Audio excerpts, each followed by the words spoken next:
nakita ko sa transcript na kahit anong sabihin ng tao na nakaupo doon, ng resource person, kukontrahin siya noong nagtatanong.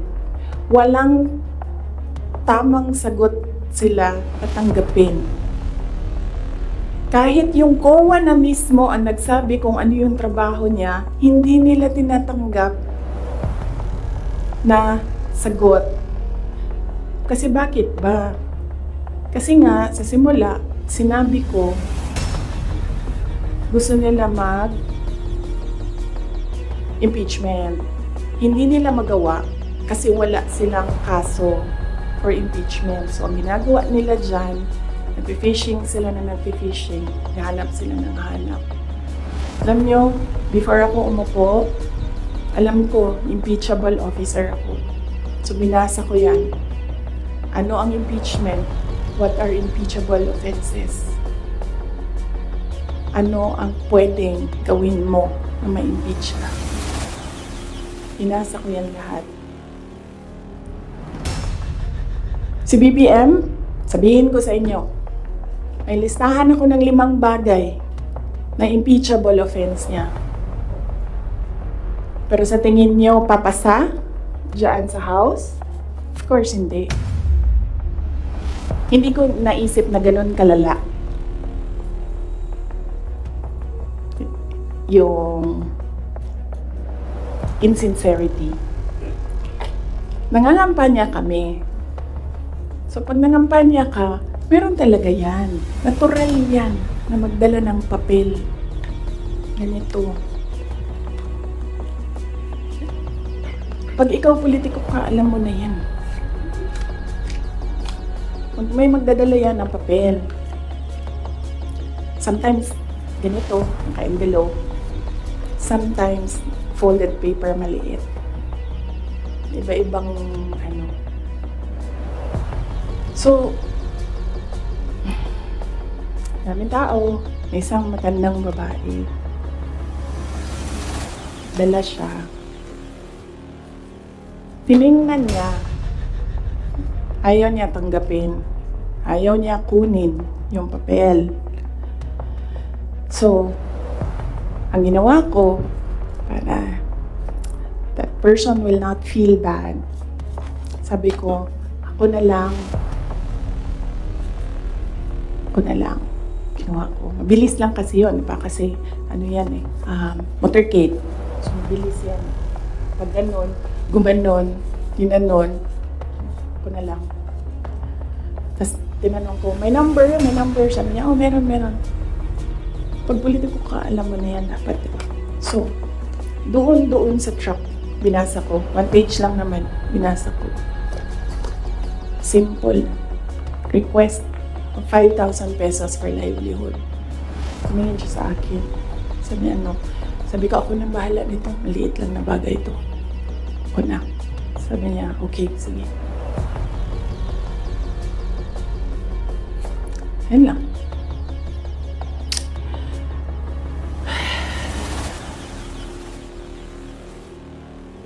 Alam mo yun, maliit na bagay yan ba? Kunin mo. Basahin mo. May number dyan.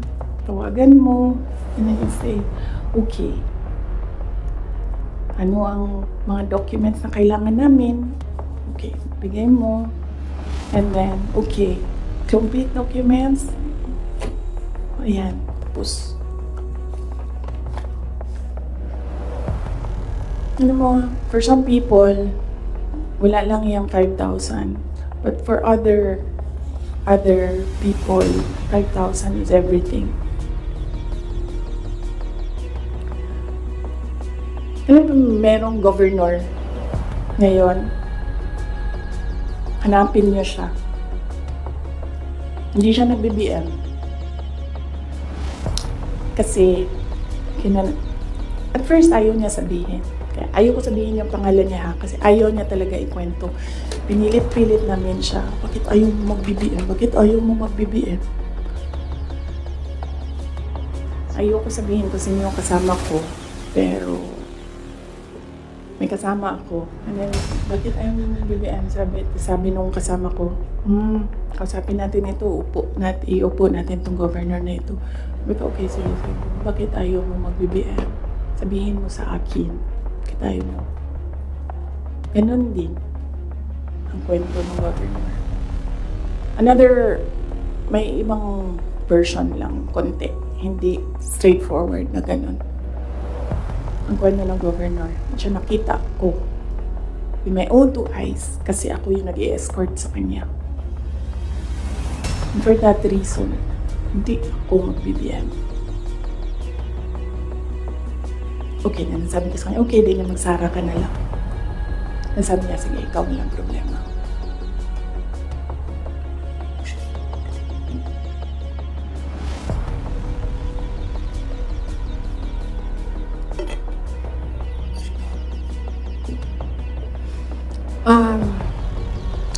Sorry. Nag-sorry ako sa mga members ng Kingdom of Jesus Christ. Kasi I asked them to support President Marcos during the elections. And individually, kapag merong lumalapit, nagsasabi na we are in this shit hole because of you, and sinasabi ko din, I'm sorry, but sabi ko sa kanya, kung bigyan ako ng Diyos ng pagkakataon, yan lagi yung sagot ko, kung bigyan ako ng Diyos ng pagkakataon, bawiin ko lahat yan. Hindi ko bawiin yung nangyari, bawiin ko yung dapat para sa bayan. Yun next week na lang yung kay Martin. Pero si Martin talaga is an embarrassment for the Philippines in the global stage. Kakahiya. Next week na lang or next week after undas. Pag-start ng house. No? Pwede. Pagbalik ng house. Kasi I think nakabakasyon pa sila lahat. Question lang. Nag-campaign kayo ni PBBM together. Ilang buwan din po yun. Magkakasama kayo araw-araw, almost araw-araw. And then syempre, naging member kayo ng cabinet. Bakit po hindi kayo naging magkaibigan despite yung matagal na rin na pagkakasama po ninyo?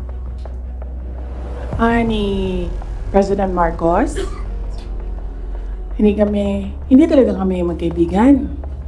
Nagkasama lang kami, unang-una dahil sa eleksyon, pangalawa dahil sa trabaho. Hindi kami magkaibigan yan. Isipin nyo ha, noon nung tumatakbo pa, meron kaming group chat. Nandun siya. So yun lang yung some sort of communication namin dun sa loob ng group chat na yun. And hindi siya medyo nagsasalita dun, bihira. After nun, nawala na siya dun sa group chat. And then after that, wala akong number niya. I'm sure may number siya sa akin.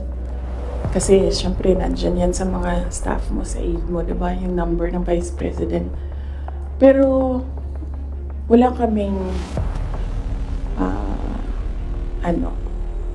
some sort of communication. Nothing at all. Except nung magkasama kami para mangampanya. Yan lang. Sa labas niyan, wala na.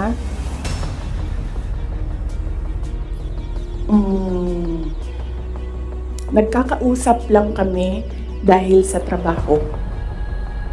And hindi naman lahat ng katrabaho natin kaibigan natin, 'di ba?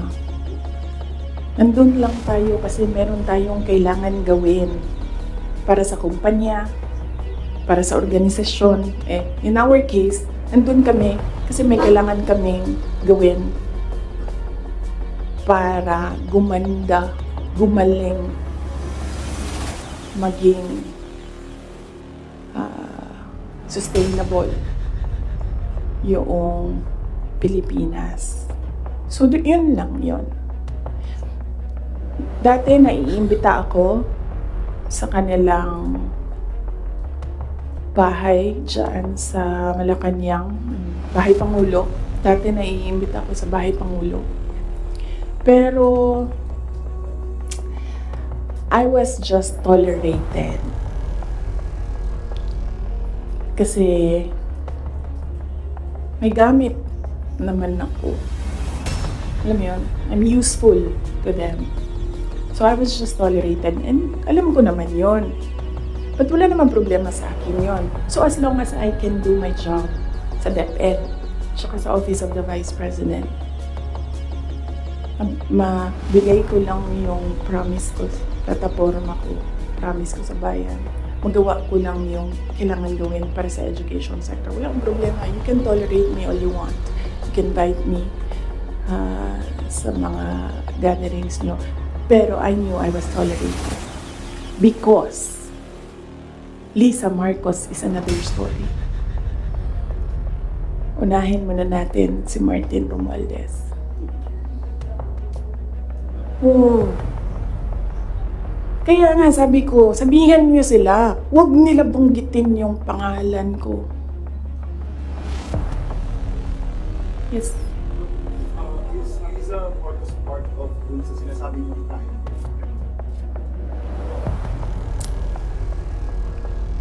Yes. Oo. Oh, anong purpose ni Inday Sara? Ang magagawa ko sa bayan, I will call bullshit as it comes. Yan ang magagawa ko para sa inyo. Kung bullshit siya, sasabihin ko sa inyo, bullshit talaga yan. And, yes, as I said, huwag kayo mag-alala sa akin. Hindi ko kailangan ng pera. Kaya hindi ako madadala sa pera. Kasi, ang pinaka gusto ko sa buhay ko, hindi siya nabibili ng pera. So kahit man meron akong 500 billion sa likod ko, hindi pa rin mabibili yung gusto ko. So hindi ko siya kailangan. And hindi ako takot. That's why I said, you can drag me to hell all you want. Wala akong problema sa akin yan. Si Martin ba?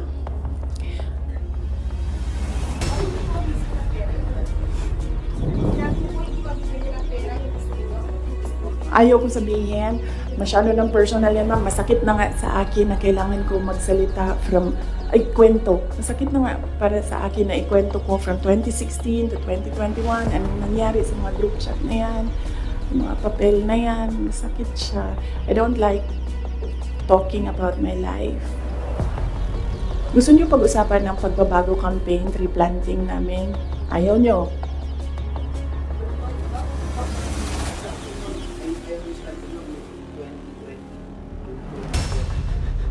Kasama kayo lagi ang Speaker Martin Romualdez sa mga events ni PBBM. So, Yes. why, parang tapos yun before yung nangyari yung resignation sa lakas, after na resignation sa lakas, nakita pa kayo ni BBM na kanina daw o yung hands kayo ni Martin is one of his foreign trips. So why biglang nasubiyang kayo bigla kay Speaker?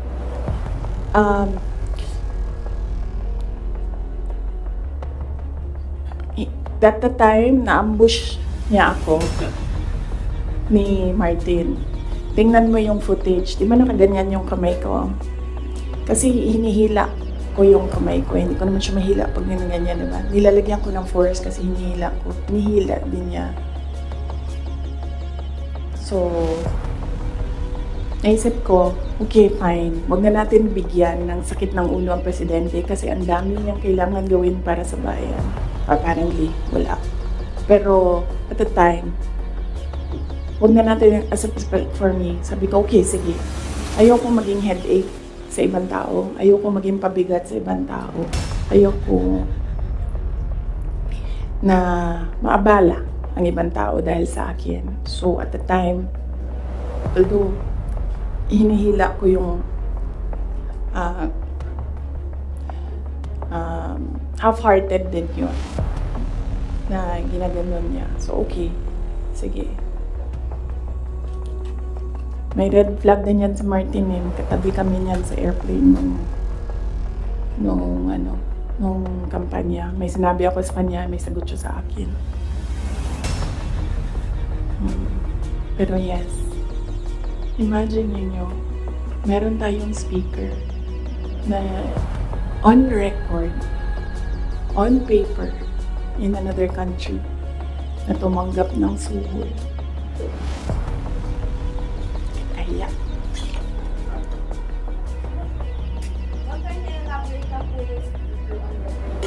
Ay, kailan ba yung speaker part? Kailan yung Martin Romualdez part? After November? After opening ng house? Yes. Let's talk about yung confidential concept ng the house regarding po sa DepEd and the OVP's confidential.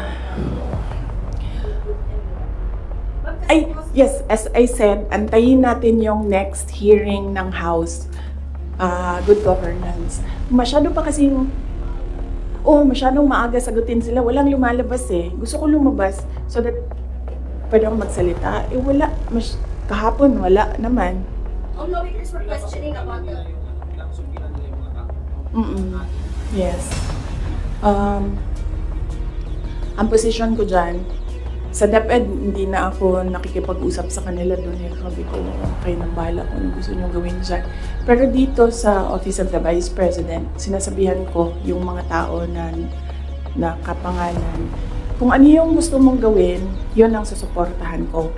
Kung ayaw mo umattend, susuportahan kita. Kung gusto mo umattend, susuportahan kita. Hindi ko pipilitin kung ano yung dapat mong gawin. Mag-decide ka, and then kung ano yung path, if you decide on the path that you will take, I will support you on that. So, hindi pa kami nagkausap nung merong mga subpoena, hindi pa kami nagkausap kung ano yung gusto nilang gagawin. Basta sinabihan ko sila, I will be with you every step of the way. Sinabihan ko din sila, kung ang decision mo ay magpa-detain, sinabihan ko din sila, sasamahan kita doon sa loob ng detention. Walang problema yan sa akin. Kasi hindi naman lahat ng mga tao kasi sanay sa pressure, sa stress. Hindi sila sanay sa mga ganyan na ilalagay ka sa national TV, papahiyain ka. Hindi lahat ng tao nakakapag-isip ka agad kung anong gagawin, kung anong sasabihin. So, some of them really are saying na pa-detain na lang ako. And then, sabi ko sa kanila na okay, walang problema yan. Samahan ko kayo sa detention.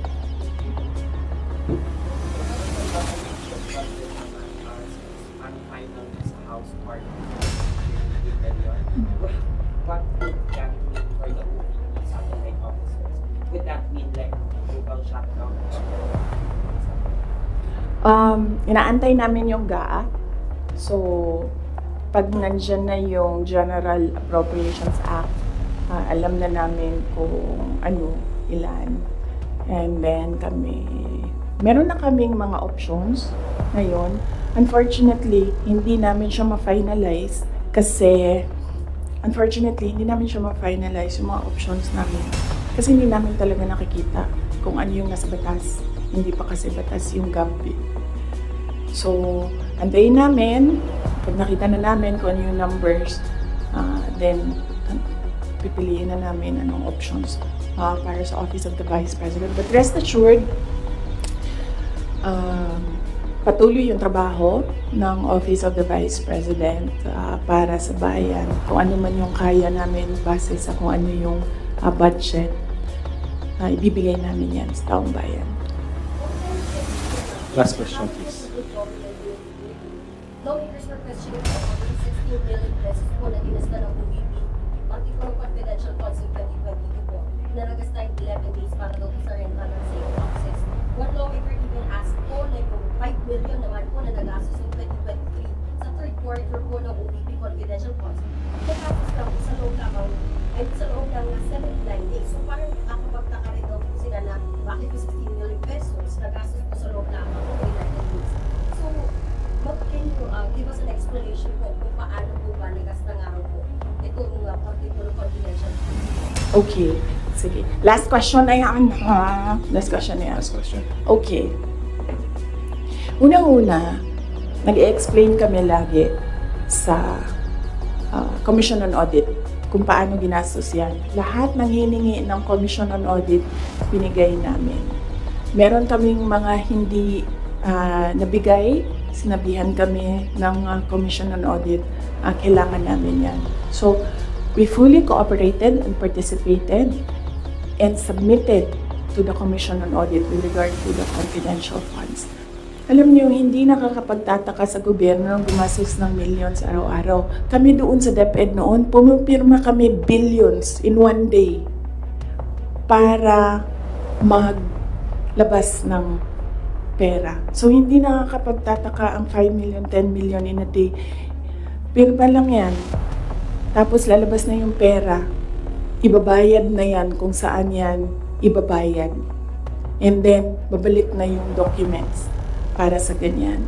Ganun talaga ang gobyerno. Gumagastos siya everyday para sa mga projects niya. And sometimes, it's not millions, billions ang pinipirmahan ng mga opisina ng gobyerno para sa projects. Okay? Yes. Maraming salamat. Sabi ko po mas mahal pa po yung ilas sa safe houses po na yun. Parang luxury hotels, mga mamahalin po sa Metro. Kasi ang ginagawa nila, nag-audit na sila. Kaya ako hindi sumasagot doon sa kanila kasi ang ginagawa nila, sila na yung nag-audit. Hindi naman yan tinanong ng Commission on Audit. Ang hiningi lang ng Commission on Audit, ano yung documents para sa mga expenditures. So, sinubmit namin yon. And in fact, nakikita nila yun kasi sinubina nila lahat ng documents. The thing with the hearing is kung makikita mo kahapon, hindi ko napanood kaya hindi ako mag-comment pero nakita ko sa transcript na kahit anong sabihin ng tao na nakaupo doon, ng resource person, kukontrahin siya noong nagtatanong. Walang tamang sagot sila tatanggapin. Kahit yung COA na mismo ang nagsabi kung ano yung trabaho niya, hindi nila tinatanggap na sagot. Kasi bakit ba? Kasi nga, sa simula, sinabi ko, gusto nila impeachment. Hindi nila magawa kasi wala silang kaso for impeachment. So, ang ginagawa nila dyan, nagpi-fishing sila na nagpi-fishing, nahanap sila ng hanap. Alam nyo, before ako umupo, alam ko, impeachable officer ako. So, binasa ko yan. Ano ang impeachment? What are impeachable offenses? Ano ang pwedeng gawin mo na ma-impeach ka? Binasa ko yan lahat. Si BBM, sabihin ko sa inyo, ay listahan ako ng 5 bagay na impeachable offense niya. Pero sa tingin niyo, papasa dyan sa House? Of course, hindi. Diba?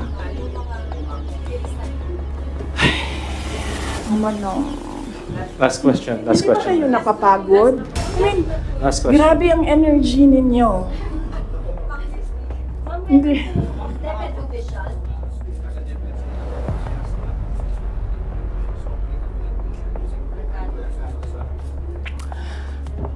yung envelope na yan, kaya ako sinasabi kanina, antayin natin yung next hearing. Kasi hindi pa siya enough eh. Ang gusto nila kasing palabasin sa mga tao, yung envelope na yan, galing sa, yung pera na yan, galing sa confidential funds. Yan yung gusto nilang i-portray sa public. Para yung perception ng tao, hindi talaga ginamit para sa ano. Pero kasi, para sa akin, kulang pa siya.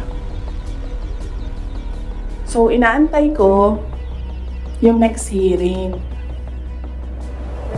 Bago ko pag-usapan yung envelope na yan kasi kasama yan dun sa triangle. Yes. No. Hindi yan sagot sa tanong mo. No, I will not answer questions anymore. Yung DepEd po, meron daw po. Yes. Marian. Thank you. Thank you. Thank you. Ma'am, meron ba pinasang certification ng DepEd na galing sa mga sources? Leadership Hindi ginamit ang confidential funds sa AFP. Hindi din siya ginamit sa YLS. Ginamit siya supporting information doon sa mga areas kung saan may nakuha na reports na at risk ang mga bata. Walang binigay na CF sa AFP. Walang binigay na CF sa YLS. Yung YLS lang ang tinanong. Sinabi namin, ito yung areas at risk. Sabi na yung AFP, okay, gawa namin ng paraan. Based on information we gathered doon sa baba. Antayin natin yung next hearing. Antayin natin kung ano yung sabihin doon. Tapos isa-isahin natin siya. Okay. Yes.